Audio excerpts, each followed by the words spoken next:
마태복음 14장 28절부터 33절입니다. 저 한 절, 여러분 한 절 교독하시다가 마지막 절은 함께 읽겠습니다. 제가 먼저 읽겠습니다. 베드로가 대답하여 이르되 주여 만일 주님이시거든 나를 명하사 물 위로 오라 하소서 하니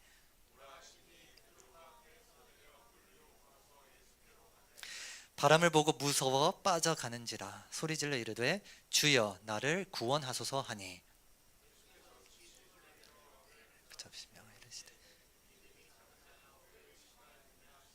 배에 함께 오름에 바람이 그치는지라 배에 있는 사람들이 예수께 절하며 이르되 진실로 하나님의 아들이로소이다 하더라.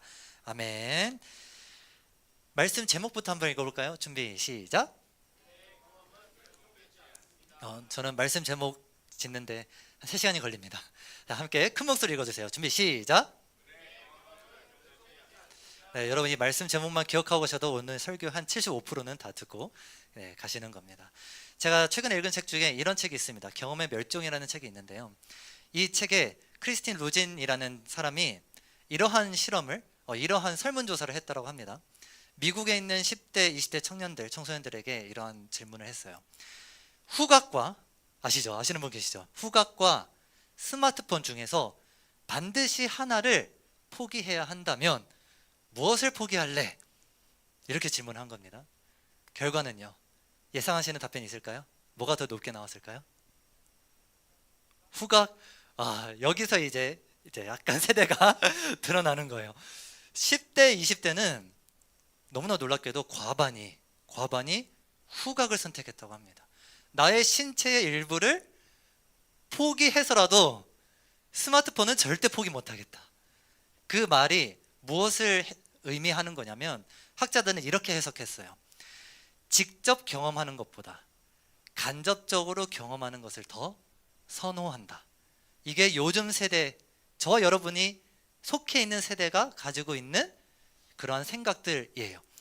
그러니까 이 세대는요, 이제 앞으로 조금만 더 시간이 지나면 어떠한 시대가 도래하게 되냐면 사람들은 이제 직접 경험하는 것보다 간접적으로 경험하는 것을 더 선호하니까 앞으로 사람들은요, 가상세계에 빠지게 되는 거예요.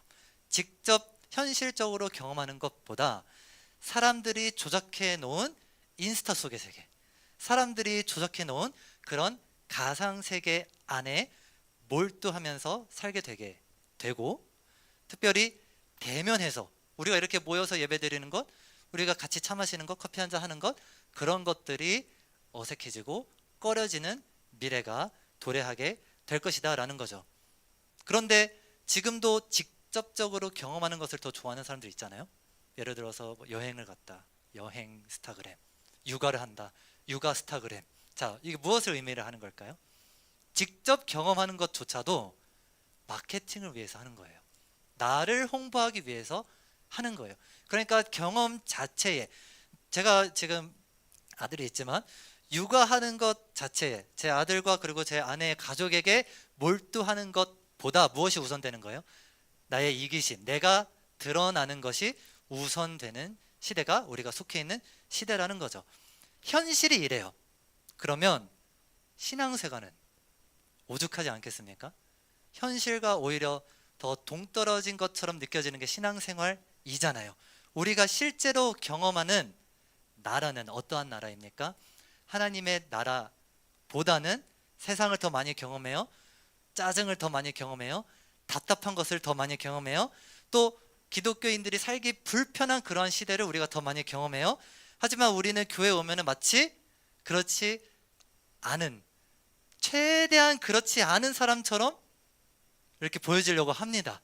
일종의 나는 그래도 모태신앙이야 라고 마케팅을 하는 것처럼 살아가고 있는 우리의 모습을 보게 되는 거죠.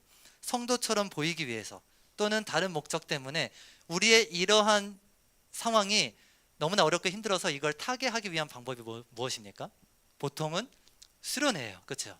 수련회 때 눈물 한 바가지를 펑펑 흘리고 나면 하나님을 직접적으로 경험했어요, 예수님을 경험했어요, 이렇게 고백을 하는데 그게 유통기한이 있다라는 게 문제죠. 한 몇 달 정도 가요? 한 3달 가나요? 그렇죠? 3달 가면 오래 가는 거예요. 그렇죠? 자, 여기서 제가 여러분들께 도전하고 싶은 건 이겁니다. 하나님의 은혜를 경험할 수 있어요. 그 유통기한이 짧은 게 문제입니다. 하나님을 직접적으로 경험할 수 있다. 내가 삶을 살아가면서 하나님을 직접적으로 경험이 멸종되지 않고 하나님 나라를 직접 경험하면서 계속 지속적으로 살 수 있다라는 그러한 기대가 사라지고 있습니다. 그래서 굉장히 유명한 신학자가 이렇게 말을 했거든요. 우리 솔직하게 현실주의자가 되자. 무슨 말이냐면, 야, 너 외교하는데, 너 정치하는데 하나님 말씀대로 할 수 있었어? 그러면은 미국이나 이스라엘은 이란 용서하고 그래야지. 할 수 있어 없어? 못하는 거예요. 그러니까 우리 현실에서는 잠시 이거 덮어놓고 그냥 현실적으로 살아가자. 신학자가, 신앙 좋은 그 신학자가 이런 말을 할 정도라면 저와 여러분은 오죽하겠습니까? 예수님을 경험하는 것은 정말 비현실적인 것일까요? 우리가 예수님을 정말 몸으로 느낄 수 없을까요? 현실에 그저 순응하면서 살아가는 방법 말고는 없을까요? 오늘 말씀을 통해서 보통 여러분은 베드로처럼 의심하지 말자, 자연을 다스리는 예수님을 굳건히 믿자, 이러한 말씀의 교훈으로 아마 배우셨을 겁니다. 이게 틀린 건 아니지만 오늘 본문은 그렇게 간단하지가 않아요. 우리가 베드로의 신앙을 경솔하게 생각하는 그런 실수를 자주 하거든요. 너무 충동적으로 나서는 것 같고, 베드로가 예수님을 오히려 베드로가 시험하는 것 같고, 예수님이 주님이시면 주님이심을 보여달라, 이렇게 예수님을 시험하는 것처럼 보이지만 사실 베드로의 믿음은 진짜 믿음이었어요. 진실한 믿음이었어요. 어딜 통해서 나타나면 그가 실제로 물 위를 걷습니다. 그렇죠?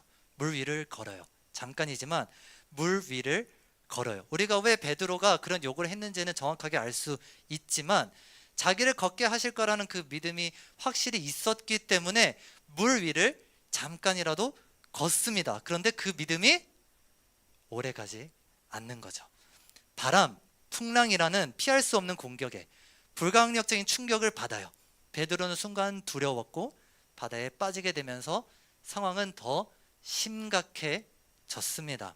이 상황이 왜 중요하냐면요, 우리가 예수님이 참 의아하게 보이는 지점이 있어요. 자, 어디냐? 오늘 방금 읽은 본문 바로 직전의 말씀 27절 말씀인데 함께 읽어볼까요? 시작. 예수께서 즉시 이르시되 안심하라, 두려워하지 말라. 자, 안심하라 라고 했습니다. 그런데 풍랑은 사라졌을까요? 안 사라졌을까요? 안 사라졌어요. 안심하라라고 하셨으면 안심한 상황을 만들어 주시던가. 우리 여기가 지금 바람이라서 우리는 지금 내륙에 살고 있잖아요. 잘 피부에 와닿지 않지만 옆에서 총알이 막 빗받치고 있고 미사일 터지고 있는데 예수님 뭐라고 하시는 거예요? 안심하라 이러는 거예요. 이게 굉장히 비현실적으로 들리는 거죠. 바람이 사라져야죠. 그런데 바람은 멈추지 않고 오히려 예수님이 그 상황을 방치하시는 것처럼 보이기까지 합니다. 오히려 두려워서 바다에 깊게 빠져버리는 바람에 베드로는 더 많은 고민, 더 많은 번뇌와 씨름, 그리고 도저히 이길 수 없는 고난에 처하게 되는 거죠. 두려워하지 말라라고 말씀하셔 놓고는 두려워하는 상황을 만들어 주시는 거예요. 베드로가 예수님이 보여서 예수님 믿고 일단 걸어갔더니, 예수님 믿고 갔더니 지금 상황은 더 나빠진 거예요. 어떤 상황이에요? 물에 빠져서 이제는 더 이상 예수님이 보이지 않는 상황이 되어버린 거죠. 이때 예수님이 보여지지 않을 그 순간에 예수님을 베드로가 직접 경험합니다. 여기서 본문을 우리가 자세히 봐야 되는데 31절 한번 읽어봅시다. 31절 준비 시작. 여기서 믿음이 작은 자야 왜 의심하였냐 하시고, 자, 여기서 즉시라는 단어가 사실은 우리는 예수께서 주어가 먼저 나와 있지만 원어에는 즉시가 맨 앞에 나와 있어요. 즉시라는 단어가 맨 앞에 나와 있다는 건 강조가 된다는 거거든요. 베드로가 꼬르륵 빠지자마자 어프 하는 거 아니에요. 베드로가 바다 깊숙이 잠기자마자 예수님께서 즉시 손을 잡아 주십니다. 그리고 나서 베드로가 배로 어떻게 돌아갔다더라. 우리는 보통 애니메이션이나 드라마 같은 거 보면 예수님이 베드로를 다시 건져 주시죠. 그렇죠? 그리고 다시 물 위로 걸어서 배로 가시죠. 이 장면이 성경에 나와 있을까요? 안 나와 있을까요? 안 나와 있어요. 이게 핵심입니다. 자, 그 말은 무슨 말일까요? 베드로가 다시 회복되어져서 와, 예수님과 다시 물 위를 걷는 그런 기적을 체험하는 게 강조하는 걸까요? 아니라는 겁니다. 그것을 강조하는 게 아니에요. 여기서 강조하는 건 뭐냐면 여전히 배로 돌아가기까지 계속 베드로는 풍랑 가운데 있었다라는 거예요. 학자들이 이러한 가설을 많이 세웁니다. 어떻게 배로 돌아갔을까? 성경에 나와 있지 않은 걸로 이렇게 학자들이 되게 많이 이렇게 왈가왈부해요. 우리가 알고 있는 것처럼 베드로를 건져서 같이 물 위로 걸어서 배로 갔다. 두 번째, 예수님이 붙잡고 계시다가 배가 이제 온 거예요. 우리가 대기하고 있는 거죠. 기다리고 있는 거죠. 베드로는 계속 와 이러고 있고. 자, 세 번째는 기억이 안 나요. 어쨌든 세 가지가 있었는데 이러한 가설들이 막 있어요. 그런데 이게 중요한 게 아니라 오늘 말씀 보시면 33절에 32절에 뭐라고 나와 있냐면 배에 함께 오름에 바람이 그치는지라. 배에 오르기 직전까지는 계속 풍랑 가운데 있었다라는 거죠. 배에 오르자 바람이 그쳤다. 그런데 한 가지 강조되는 지점이 뭐예요?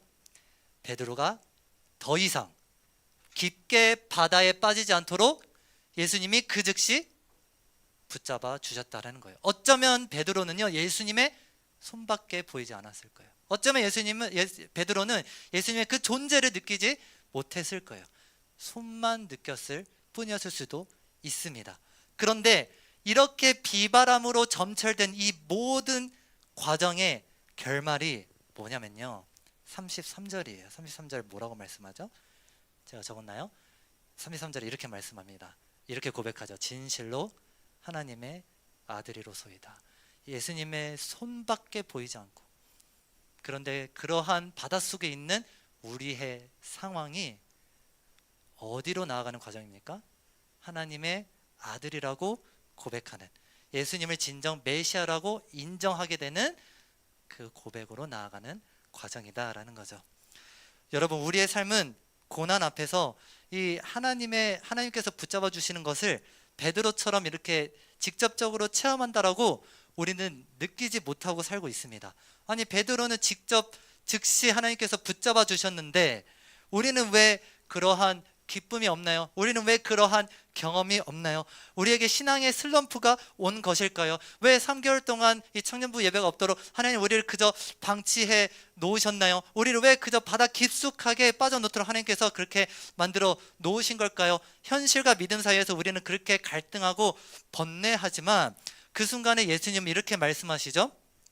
안심하라, 나니 두려워하지 말라. 그리고 또 뭐라고 말씀하십니까?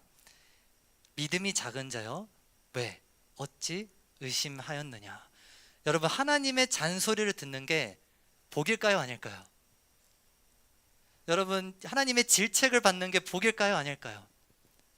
여러분, 우리는 하나님께 칭찬받으려고 애써서 살지만 여러분, 우리가 연약하기 때문에 하나님의 잔소리, 하나님의 징계, 하나님의 질책을 듣는 것도 복입니다. 우리가 그것을 안 들으려고 완벽한 사람이 되려고 한다면 여러분, 그 완벽한 사람 예수님 말고 더 있겠습니까? 하나님이 할 일이 없어지는 거예요. 그렇죠? 우리가 염려하니까 염려하지 말라고 하시는 거예요. 죄를 지으니까 죄 짓지 말라고 하시는 거예요. 우리가 늘 걱정하고 범죄할 수밖에 그런 존재인데 우리가 더 깊게 그 흑암에 빠지지 않도록 하나님께서 붙잡아 주셨기 때문에 우리가 세상 가운데서 하나님 나라가 안 보여라고 그렇게 살고 있을지라도 저와 여러분들이 이 자리에 나와 있는 겁니다. 그래서 믿음이 작은 자여라는 그런 예수님의 책망은요, 책망이 아니라 마치 응급환자를 살려야 하는 그 의사처럼 어쩌다가 이렇게 됐냐라는 경위를 묻는 것과 같은 거예요. 너가 왜 이렇게 됐니? 무엇이 너를 두렵게 했니? 너의 믿음보다 내가 더 크단다. 내가 어떤 만물보다 큰 메시아이기 때문에 너가 이렇게 물에 빠진 상태에서도 그 손을 붙잡으면서 살 수가 있는 거고 너가 숨쉬고 살아있을 수 있는 것이란다. 베드로가 어떻게 배에 돌아갔는지가 중요한 게 아니라 베드로가 더 깊게 빠지지 않도록 예수님이 붙잡고 계시다 하는 것, 이것이 예수님을 체험하는 것이라면 여러분, 믿음이 더 좋아지는 것처럼 느껴지는 게 예수님을 체험하는 걸까요? 그게 아니라는 거죠. 그것도 맞지만 그것만 그렇다는 게 아니라 세상에서 우리는 풍랑 가운데에 하나님이 안 보이는 그런 세상 가운데 살았지만 믿음이 아직 사라지지 않고 있잖아요. 화임 청년부에 여러분들이 나오셨잖아요. 여러분들이 말씀을 지금 이 순간 듣고 있잖아요. 찬양을 하셨잖아요. 하나님께서 우리를 붙잡아 주고 계시기 때문에 우리가 이 자리에 나와서 하나님을 예배할 수가 있는 거죠. 디모데전서 1장 15절에 이렇게 말씀합니다. 우리 함께 읽어봅시다. 시작. 미쁘다 모든 사람이 받을 만한 이 말이요 그리스도 예수께서 죄인을 구원하시려고 세상에 임하셨다 하셨도다. 죄인 중에 내가 괴순이라. 이게 사도 바울이 가장 나이가 많을 때 쓴 서신서입니다. 사도 바울이 가장 나이가 많을 때면은 어떤 걸 의미할까요? 신앙이 더 성숙해지고 더 많이 배우고 그러한 상황이었어요. 그러한 나이 많은 사람이 사도 바울이었는데 많이 배웠는데 신앙생활 오랫동안 했는데 그 중에서 가장 낮은 자를 표현하는 거죠. 뭐라고 표현합니까? 내가 괴수다라는 거죠. 죄인들의 우두머리다라고 표현하는 거예요. 왜 그런 거죠? 자신의 위선 때문이에요. 자신의 위선을 누구보다도 더 많이 느꼈기 때문에 하나님과 나 사이의 간극, 나의 믿음과 그 예수님의 능력 간의 거리를, 그 머나먼 거리, 정말 한 치 앞도 안 보이는, 정말 예수님이 절대로 보이지 않는 것 같은 그 거리를 사도 바울은 경험했기 때문에 이러한 고백이 나온 거죠. 그리고 역설적으로 아이러니하게도 그게 뭐라고요? 예수님을 체험하는 거라고요. 이것이 진짜 기쁨입니다. 여러분, 그래서 신앙의 기본 베이스가 기쁨만 있는 거라고 생각하지 마십시오. 여러분, 우리가 연약하기 때문에, 그리고 더 나아가서 세상에서는 하나님의 나라가 보이지 않기 때문에, 내 자신에게는 선한 것이 보이지 않기 때문에 그것이 동력이 돼서 예수님을 의지할 수가 있는 것이죠. 어쩌면 여러분, 이 베드로처럼 우리가 처한 이 상황이 정상이다라는 거예요. 잘못 가고 있다라는 게 아니다라는 것이죠. 다윗이 밧세바를 범하는 이 죄를 지었을 때 유명한 고백을 합니다. 이렇게 고백하죠. 주의 구원의 즐거움을 내게 회복시켜 주시고 자원하는 심령을 주사 나를 붙드소서. 이게 언제 고백한 거라고요? 밧세바를 범했을 때. 여러분, 이것이 우리의 고백이 되길 소망합니다. 하나님이 붙잡아 주신다라는 그 증거가 하나님과 나 사이에 멀고 먼 간극을 체험하는 것. 여러분, 그래서 우리의 믿음도 너무나 중요하지만 도전하겠습니다. 우리의 믿음만으로 된다라는 그런 착각에서 우리가 벗어나야 합니다. 예수님이 붙잡아 주시니까 우리가 이렇게 숨쉬고 있는 거예요. 진짜 타락한 사람은 자신의 처지를 알지 못합니다. 그러나 의인은요, 내가 지금 바다에 빠진 처지라는 것을 알고 있다라는 것이죠. 예수님이 붙잡아 주시니까 이러한 환난 중에도 그나마 우리가 이렇게 호흡하며 피곤한 몸을 이끌고 마음속에 많은 시름과 번뇌와 갈등을 품은 채 이 자리에 나올 수 있었다라는 그런 고백, 우리가 이러한 고백으로 우리 청년부 함께 세워나갔으면 좋겠습니다. 예화로 말씀을 마무리할 건데요, 제 아들이 16개월 됐을 때입니다. 지금은 24개월인데 몇 개월 전이죠? 8개월 전이에요. 그때 이제 아기를 키워보면요, 백화점에 자주 가게 됩니다. 왜 갈까요? 네, 넓고 다 있습니다. 카페도 있고요, 키카도 있고요, 그리고 뭐 애들 재울 수 있는 뭐 그런 뭐 공간도 있고요. 거기 다 있어서 집에서 이렇게 케어하는 게 힘들고 또 지루하고 어려울 때 백화점에 자주 가게 돼요. 그래서 처음엔 유모차 부대를, 청년 때는 이해가 안 됐는데 유모차 부대를 그때서야 이해를 하게 된 거죠. 백화점에 자주 갔는데 이제 폴바스에 갔어요. 저랑 이제 아내랑 이제 차를 마시고 있는데, 평소에 이제 아이를 잘 케어하는데 아이가 의자 위로 올라가는 걸 되게 좋아해요. 그런데 그날따라 뭐가 저에게 씌었는지 아이를 순간 놓친 거예요. 놓쳐서 어떤 상황이 벌어졌냐, 이제 낙상 사고가 벌어진 거예요. 아이가 그 의자에서, 성인들 앉는 그 의자에서 머리부터 이렇게 떨어지게 된 거죠. 그래서 콘크리트 바닥에 이렇게 머리를 이제 다치게 된 거예요. 그래서 아이가, 제가 들었던 그 당시에 제가 그때까지 들었던 울음 중에서 가장 큰 소리로 우는 거예요. 그 백화점이 다 떠나갈 정도로 엄청 크게 울기 시작했어요. 그래서 저희는 당황해서 빨리 애를 케어하고, 안 되겠다, 집에 가자 하고 달래주면서 애가 계속 울고 있고 저는 이렇게 막 이렇게 안고 엘리베이터에 급하게 탔는데, 제가 너무 미안하니까, 여러분, 부모로서 자녀를 지키지 못했다라는 그 죄책감이 얼마나 큰지 가늠이 되시죠?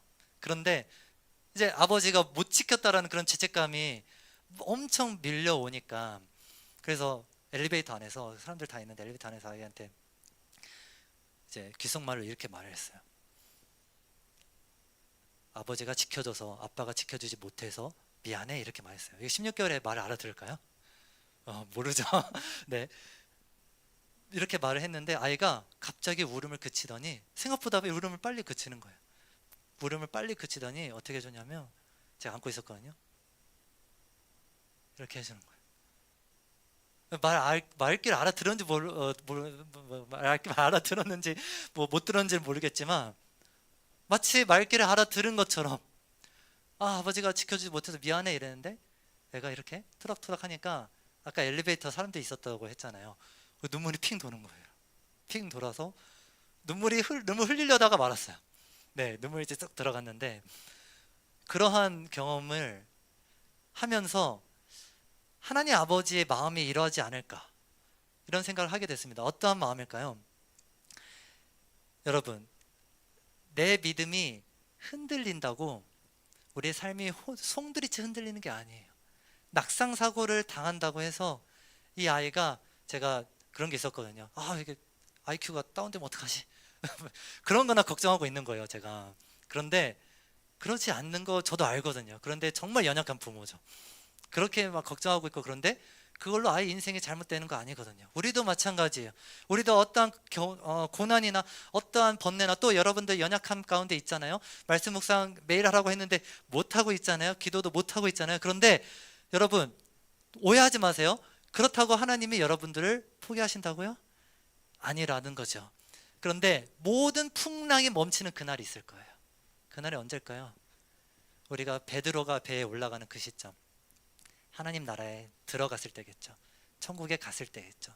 그때 우리가 예수님을 대면했을 때, 우리가 만약에 이렇게 고백한다면, 예수님, 솔직히 예수님이 잘 느껴지지 않았어요. 그런데 예수님이 붙잡아 주셔서 내가 지금 더 깊이 빠지지 않고, 더 타락하지 않고 이 자리까지 오게 됐어요.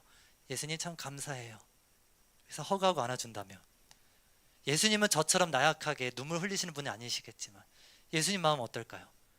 그런 아비의 마음, 제가 느꼈던 그런 마음과 같지 않을까요? 그래서 로마서 8장 26절에 이렇게 말씀하죠. 우리 함께 읽어볼까요? 시작. 이와 같이 성령도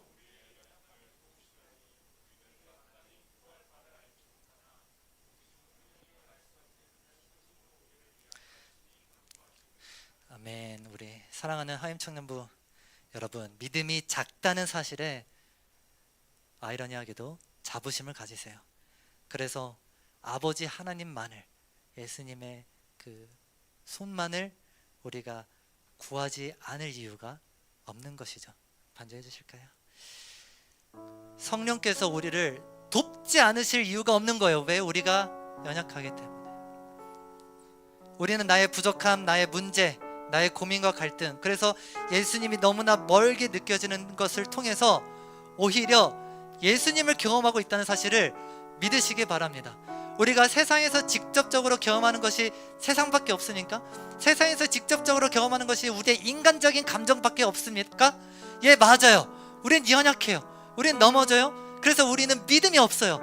그래서 예수님을 붙잡습니다. 그래서 예수님 모습이 안 보여줘도 손 하나만 있어도 됩니다. 나의 옷자락만을 붙잡아 주셔도 됩니다. 그거 하나만 있으면 나 배에 오를 수 있을 것 같아요. 그런 간절한 마음으로 우리 하임 청년부, 비록 어려운 가운데 쉽지 않은 상황 가운데 있다고 들었습니다. 그리고 또 3달 동안 우리를 방치하신 그 하나님의 뜻이 무엇인지 궁금합니다. 하나님, 우리를 왜 풍랑 가운데 가두어 두셨습니까? 그런데 하나님께서 이렇게 말씀하는 건 아닐까요? 아니다, 내 손만큼은 너를 붙잡고 있었다. 그래서 내가 우리 청년부를 배에 올라가는 그 과정 가운데 함께하고 있다. 우리 이러한 믿음을 가졌으면 좋겠습니다. 그래서 도전드립니다.